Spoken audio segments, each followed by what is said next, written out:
के अवतार कितने हैं? अच्छा मैया जी, भगवान के अवतार कितने हैं? बोलो मेरी मां, कितने अवतार हैं भगवान के? कितने? 24 अवतार। भगवान ने 24 अवतार धारण किए, जिनमें 23 अवतार हो चुके हैं, एक अवतार होगा कलयुग के अंत में। संबल ग्राम में विष्णु यश नाम के पंडित जी के घर में कल की अवतार होगा। हुआ नहीं है, होगा। कौन कौन से अवतार हो चुके हैं नाम सुनिए। आपको नाम याद है भगवान के 24 अवतार? नारायण, नारद, हरि, कपिल देव, श्री राम, हंस, हयग्रीव, मोहिनी, दत्तात्रेय, सुखधाम, नरसिंह, वामन, व्यास जी, ऋषभ देव, कौमार, यज्ञ पुरुष, धनवंतरी, बुद्ध कल की अवतार, पृथुराजा, वारह, पुनि, कृष्ण चंद्र भगवान, परशुराम, मत्स्य, कमठ, पद्म पुराण प्रमाण। पहला अवतार भगवान का सनकादि, सनक, सनंदन, सनातन, सनत कुमार। दूसरा अवतार भगवान का बाराह। तीसरा अवतार नारद जी। चौथे अवतार में नर नारायण आए। पांचवें अवतार में कपिल देव जी आए। छठवें अवतार में दत्तात्रेय जी आए। दत्तात्रेय जी, ये वही दत्तात्रेय जी हैं जिन्होंने 24 गुरु बनाए थे। दत्तात्रेय जी के गुरु कितने हैं मेरी माँ? 24 गुरु। पृथ्वी को, अच्छा पृथ्वी को गुरु बनाया, वायु को गुरु बनाया, अग्नि को, आकाश को, जल को गुरु बनाकर दत्तात्रेय जी ने पृथ्वी से क्या सीखा था? जैसे पृथ्वी सहनशील होती है, ऐसे हमें भी सहनशील होना चाहिए। वायु से गुरु बनाकर क्या सीखा? जैसे वायु सुगंध से, दुर्गंध से निकलती तो गुजरती तो है, पर किसी पे आसक्त तो नहीं होती ना। ऐसे ही सुख में रहो, दुख में रहो, किसी के आदि मत बनो। दत्तात्रेय जी ने 24 गुरु बनाए। 7वें अवतार में यज्ञ भगवान आए। 8वें अवतार में ऋषभ देव जी। 9वें अवतार में भगवान पृथु। 10वें अवतार में मत्स्य भगवान। 11वां अवतार हुआ भगवान का कच्छप। क्या बने भगवान? कछुआ। 12वां अवतार था भगवान का धनवंतरी। अमृत लेकर समुद्र मंथन हुआ था ना, उसमें अमृत लेकर जो प्रकट हुए थे उन्हें धनवंतरी भगवान कहते हैं। 13वां अवतार हुआ था मोहिनी अवतार। 14वां अवतार हुआ था नरसिंह। नरसिंह भगवान ने किसके लिए अवतार धारण किया था बताओ? किसके लिए मेरी माँ? भक्त प्रहलाद के लिए। 15वां अवतार वामन जी। 16वां अवतार परशुराम जी। 17वें अवतार में वेद व्यास जी। 18वां अवतार था भगवान श्री राम जी का। 19वां अवतार था बलराम जी का। 20वां अवतार था श्री कृष्ण का। 21वां अवतार था बुद्धावतार। 22वां अवतार था हरि अवतार। हरि, जब गजेंद्र का पांव, एक हाथी का पांव मगर ने पकड़ लिया था, तो उस हाथी ने भगवान को पुकारा था। गज की टेर सुनी नटवर ने, सुना होगा आपने। जब हाथी का पांव मगर ने पकड़ा, तब उस हाथी ने भगवान को पुकारा था। तब भगवान ने उस हाथी की रक्षा के लिए हरि का अवतार धारण किया था, है ना? किसका अवतार? हरि। दुखों से जो हमें बचाएं वो हरि अवतार। 23वां अवतार हंस हयग्रीव का और 24वां अवतार कल्कि होगा। एक बार व्यास जी महाराज ने 17 पुराण लिख डाले पर शांति नहीं मिली। तब व्यास जी महाराज ने 18वां पुराण लिखा नारद जी के कहने से। नारद जी बोले, पिछले जन्म में हम दासी पुत्र थे, भगवान की कृपा हुई तो आज हम ब्रह्मा के पुत्र हैं। हमारे गांव में कुछ संत आए, हमने उनकी खूब सेवा की। अच्छा, जीवन में संतों की सेवा करिएगा। कहते हैं संतों के आशीर्वाद से भगवंत जरूर प्राप्त होते हैं।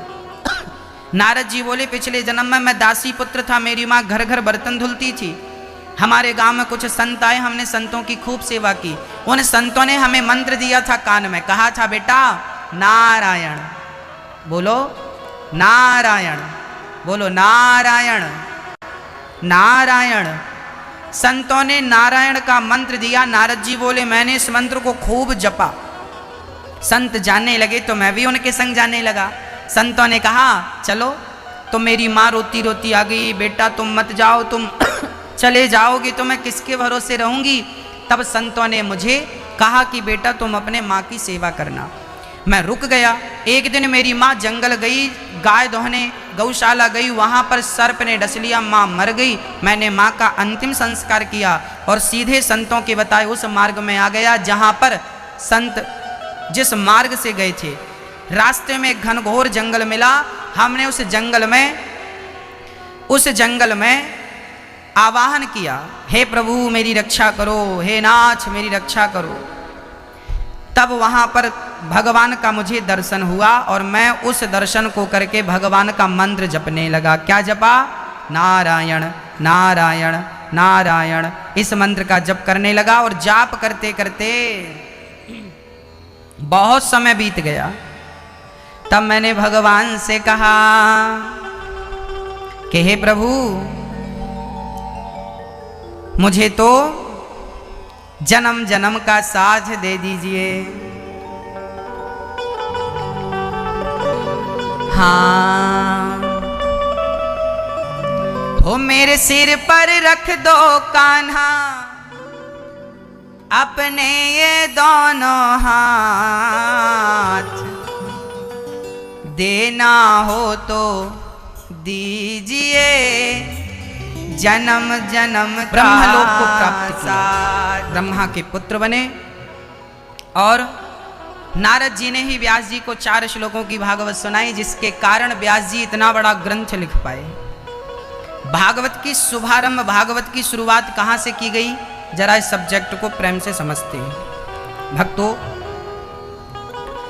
व्यास जी ने 17 पुराण लिखे, आखिरी में भागवत महापुराण लिखा। अद्भुत कथा थी। उस पुराण में क्या लिखा गया? बोले 99 कौरव मर चुके थे। अच्छा, महाभारत का युद्ध हुआ, आप लोगों ने सुना कि नहीं सुना? महाभारत का युद्ध 2 लोगों में हुआ था, 2 पक्षों में। कौन कौन पक्ष थे? कौरव और पांडव। कितने थे मेरी माँ? और कौरव कितने थे? 100। कौरव 100 थे, पांडव 5 थे। अच्छा, जीत 100 वालों की हुई कि 5 वालों की? 5 वाले क्यों जीत गए? क्योंकि 5 वालों के संग कृष्ण थे, जबकि 100 वालों के संग कृष्ण नहीं थे। जीत उनकी नहीं होगी जिनकी सेना ज्यादा होगी, जीत उनकी नहीं होगी जिनके पास शक्ति ज्यादा होगी, जीत उनकी होगी जिनके ऊपर भगवान की कृपा होगी। जिनके ऊपर गोविंद की कृपा होती है उन्हें कोई हरा नहीं सकता। इसलिए भगवान पे विश्वास रखना सीखिए, भगवान पे भरोसा करना सीखिए मेरी माँ। हाँ, विश्वास करिए, उन पे भरोसा रखिए। अच्छा, महाभारत का युद्ध ना हो इसके लिए भगवान शांति का प्रस्ताव लेकर गए थे, है ना मेरी माँ? शांति का प्रस्ताव लेकर भगवान गए थे। किसके पास? दुर्योधन के पास, कौरवों के पास। भगवान कृष्ण शांति का प्रस्ताव लेकर गए थे। अच्छा, दुर्योधन ने पूछा, अच्छा कृष्ण, आप पांडवों की तरफ से शांति का प्रस्ताव लाए हैं? तब भगवान कृष्ण ने कहा था कि मैं पांडवों की तरफ से शांति का प्रस्ताव नहीं लाया, मैं तो अपनी तरफ से शांति चाहता हूं ताकि आप दोनों का कल्याण हो, कौरव और पांडवों का। और शांति की बात मैं करूंगा तो मेरी हर बात पांडव स्वीकार करेंगे। अच्छा, शांति दूत बनकर कृष्ण आए जरूर थे, पर पांडवों की तरफ से नहीं। भगवान तो अपना पक्ष रखना चाहते थे कि भाई झगड़ा करने से कल्याण नहीं होगा, शांति से काम कर लीजिए। अच्छा, शांति का कोई विकल्प नहीं होता, शांति का कोई विकल्प नहीं होता मेरी माँ। इसलिए शांति सबको रखना चाहिए। घर परिवार के मुद्दे भी शांति से निपटा लो, उनमें महाभारत ना हो, क्योंकि महाभारत हुआ तो सर्वनाश होगा। और युद्ध में क्षति एक की नहीं, क्षति दोनों की होती है। यदि कौरवों का वंश समाप्त हुआ तो पांडवों के भी द्रौपदी के 5 बेटे और अभिमन्यु जैसे महायोद्धा की मृत्यु भी वीर गति को प्राप्त हो गए थे ये महाभारत के युद्ध में। हाँ भक्तों, कोशिश करिए कि शांति से सब काम हो जाए। अच्छा, शांति अंत तक नहीं भंग करनी चाहिए। शांति भगवान को बड़ी पसंद है, शांति से भगवान बहुत प्रेम करते हैं। जहाँ शांति है, जिस घर में शांति है, जिस दिल में शांति है। अच्छा, शांति कब मिट जाती है मेरी माँ? शांति भंग कब होती है? अच्छा, आप लोग शांति चाहते हैं कि नहीं? हाँ या ना में जवाब दीजिए। हाँ। अच्छा, शांति चाहते सब लोग हैं, क्या शांति है? शांति की चाहत तो सबको है, पर शांति है नहीं। क्यों नहीं है शांति? शांति तब समाप्त हो जाती है मेरी मां, जब आपके भीतर बहुत इच्छाएं जाग जाती हैं। आपकी अनंत इच्छाएं ही आपके भीतर की शांति को समाप्त कर देती हैं। कोशिश करिएगा कि आपकी इच्छाएं कम हो, अपनी इच्छाओं पर काबू पाइए, इच्छाओं पर विजय प्राप्त करिए, इच्छाओं की गुलामी ना करिए। इच्छाएं पूरी नहीं होंगी, इन इच्छाओं के चक्कर में मत पड़िए। हाँ मेरी मां, भगवान शांति का प्रस्ताव लेकर गए, दुर्योधन ने ठुकरा दिया। हम सुई की नोक बराबर जगह भी भगवान ने कहा हस्तिनापुर लौटा दो। बोले नहीं लौटाएंगे। तो चलो 5 गांव दे दो। नहीं देंगे, नहीं देंगे। दुर्योधन ने बोला हम सुई की नोक बराबर जगह भी नहीं देंगे। परिणाम क्या हुआ? हम लोग भी इंच इंच जमीन के लिए झगड़ा करते हैं कि नहीं? हाँ या ना? एक एक इंच के लिए झगड़ा हो जाता, भाई भाई लड़ जाते हैं, मर जाते हैं। अच्छा, आप लोग एक एक इंच जमीन के लिए लड़ते हो, जब मरोगे तो संग ले जाओगे? इसके लिए तो लड़े थे, इसके लिए तो झगड़ा किया था महाभारत, तो ले जाओ, ले जाओगे?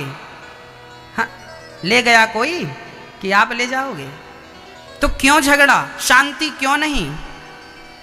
दुर्योधन जैसे महादुष्ट के कारण, जब दुर्योधन जैसा लोभी कोई परिवार में हो जाता है, दुर्योधन जैसा मूर्ख जब कोई परिवार में हो जाता है, तो दुर्योधन जैसे मूर्ख के कारण महाभारत की स्थितियां उत्पन्न हो जाती हैं। अच्छा, दुर्योधन के कारण महाभारत नहीं हुआ। महाभारत का सबसे बड़ा कारण था धृतराष्ट्र। कौन? ये धृतराष्ट्र कौन थे? ये धृतराष्ट्र थे दुर्योधन के पिता। अच्छा, धृतराष्ट्र के कारण कैसे हुआ महाभारत, वो समझिए। धृतराष्ट्र को पता था कि मेरा बेटा दुर्योधन गलत कर रहा है। भरी सभा में द्रौपदी की लाज लूटना क्या सही निर्णय था? भरी सभा में एक नारी को निर्वस्त्र करना क्या निर्णय सही था? गलत निर्णय था। उस सभा में धृतराष्ट्र भी बैठे थे। उस सभा में, जिस सभा में द्रौपदी का अपमान हो रहा था, उस सभा में धृतराष्ट्र उस समय राजा थे और दुर्योधन राजकुमार था। यदि राजा चाहता तो इस अन्याय को रोक सकता था, पर नहीं रोका। क्यों नहीं रोका? कि ये भले दुष्ट है पर मेरा बेटा है। याद रखना मेरी माँ, आपका बेटा ही क्यों ना हो, यदि वो गलत करता है तो आप उस गलत बेटे के खिलाफ जाइए। यदि आपने उसका समर्थन किया तो आपका समर्थन ही उसके सर्वनाश का कारण बन जाएगा। इसलिए गलत आपका बेटा ही क्यों ना हो, कभी हमें उसका साथ नहीं देना चाहिए। पर मोह इतना है ना, बेटा है भले गलत करे, कौन छोड़ेगा? यही मोह सर्वनाश कराता है मेरी मां, यही मोह। जरा समझिएगा, हमारे भारत में ना नारियों के ऊपर अत्याचार तब भी होते थे, आज भी हो रहे हैं। आज हमारी कोई माँ बहन बेटी अकेले में निकल जाए ना तो उसे डर लगता है कि हम घर सुरक्षित वापस जा पाएंगे या नहीं। क्योंकि आप आए दिन टीवियों पे खबर, अखबार पे खबर सुनते हैं कि किसी लड़की को पकड़कर उसका गैंग रेप हो गया, उसके साथ गलत हो गया, उसको जला डाला। अच्छा, ये सब क्यों होता है? जरा समझिएगा। बलात्कार करने वाला बलात्कारी इसलिए बलात्कार करता है क्योंकि उसे पता है कि मैं गलत करके घर जाऊंगा तो मेरी माँ जल्दी से मुझे प्यार से बिठा लेगी और कह देगी चिंता ना कर। अच्छा, ये बताइए, आपका बेटा यदि बलात्कारी है तो क्या आपके बेटे का आपको समर्थन करना चाहिए? आपका भाई यदि बलात्कारी है तो क्या आपको आपके भाई का समर्थन करना चाहिए? यदि हमारे भारत में ये जागरूकता आ जाए कि हमारा भाई ही क्यों ना हो, हमारा बेटा ही क्यों ना हो, हमारा पति ही क्यों ना हो, यदि वो गलत है तो हमें उसका समर्थन नहीं करना। यदि इस प्रकार की भावनाएं देश के लोगों में जाग जाएं तो ये देश में जितने भी केस हो रहे हैं सारे केस रुक जाएंगे। ये जितने भी गलत हो रहे हैं सबको डर बना रहेगा कि अब तो हमारे अपने ही हमें ठुकरा देंगे। पर उन्हें तो लगता है कि हम कितना भी गलत कर लें, कोई अपनाए ना अपनाए, घर वाले तो अपनाएंगे, और घर वाले अपना लेते हैं। आपका यही निर्णय ऐसे गलत लोगों के मनोबल को बढ़ाता। कोशिश करिए कि उस भाई से रिश्ता तोड़ दीजिए जो भाई किसी पराई नारी को आंख उठाकर गंदी निगाहों से देखता हो। उस बेटे से रिश्ता तोड़ दीजिए जो बेटा पराई लड़की, पराई नारी, पराई बहन बेटी को गंदी निगाहों से देखता हो। उस पति का परित्याग कर दीजिए जो पुरुष पराई नारी को देखता हो।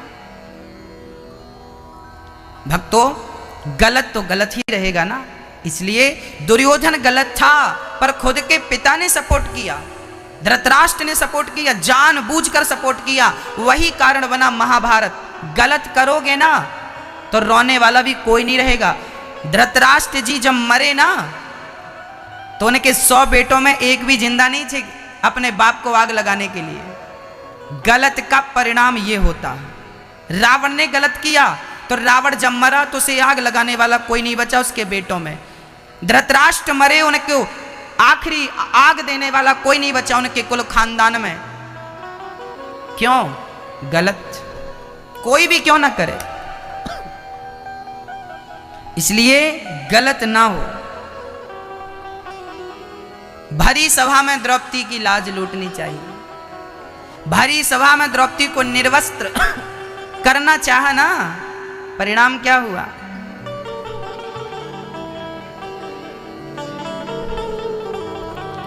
द्रौपदी ने कहा, अच्छा जुआ खेला था कौरवों ने और पांडवों ने, उस जुए में पांडव हार गए थे और दाव पर किसे लगाया था? धर्मराज युधिष्ठिर ने अपनी पत्नी द्रौपदी को दाव पर लगाया।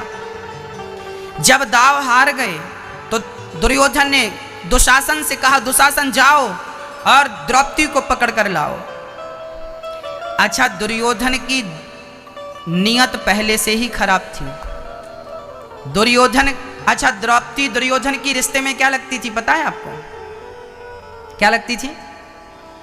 दुर्योधन देवर था, क्योंकि पांडव बड़े थे ना, दुर्योधन छोटा था। तो ये वैसे तो परिवार को मिलाकर देखा जाए तो पांडव 105 भाई थे, क्योंकि कौरव और पांडव ये सगे भाई भाई थे।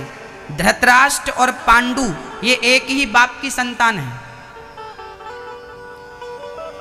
दोनों भाई एक ही परिवार है, एक ही सब कुछ है, पर अपनी अपनी सोच है। भाभी लगती थी दुर्योधन। एक लक्ष्मण थे जो अपनी भाभी की आरती उतारते थे, राम और सीता की, और एक देवर ये है जो अपनी भाभी को निर्वस्त्र करना चाहता। दुर्योधन ने दुशासन से कहा, लेके आओ, बाल पकड़कर घसीट कर। उस समय द्रौपदी मासिक धर्म में थी, रजस्वला थी द्रौपदी। उसने अभी बाल अपने केस नहीं धुले थे, अभी उसके 7 दिन पूरे नहीं हुए थे, और दुशासन ने बाल पकड़कर घसीटता हुआ सभा में लाकर खड़ा कर दिया। भरी सभा में द्रौपदी ने आवाज लगाई। क्या कहा द्रौपदी ने? कहाँ जा छिपे हो प्यारे कन्हैया, यहाँ लाज मेरी लूटी जा रही है।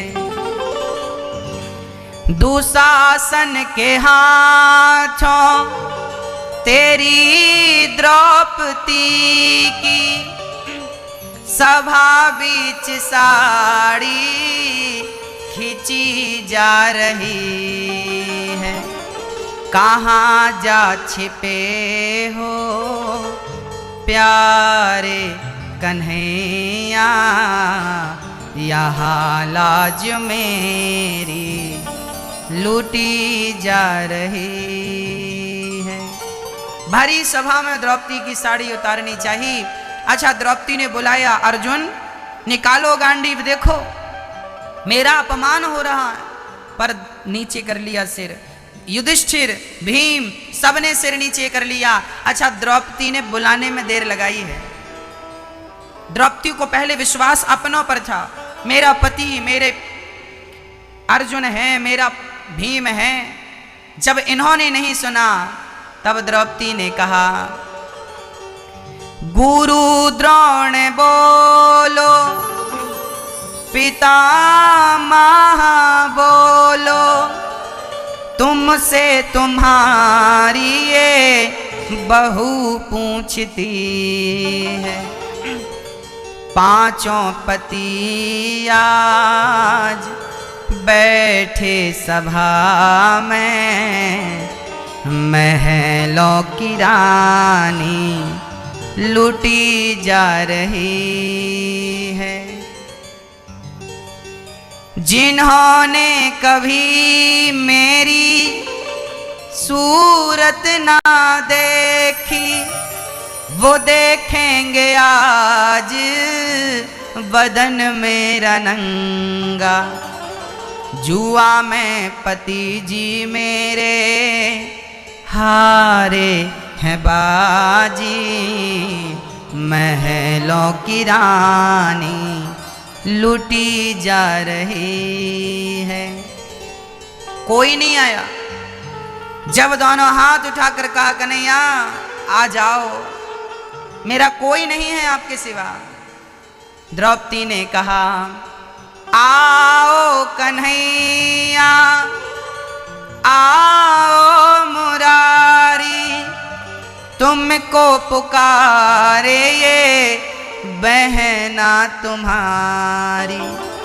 देखो जरा ये हालत हमारी, बहना तुम्हारी लूटी जा रही है।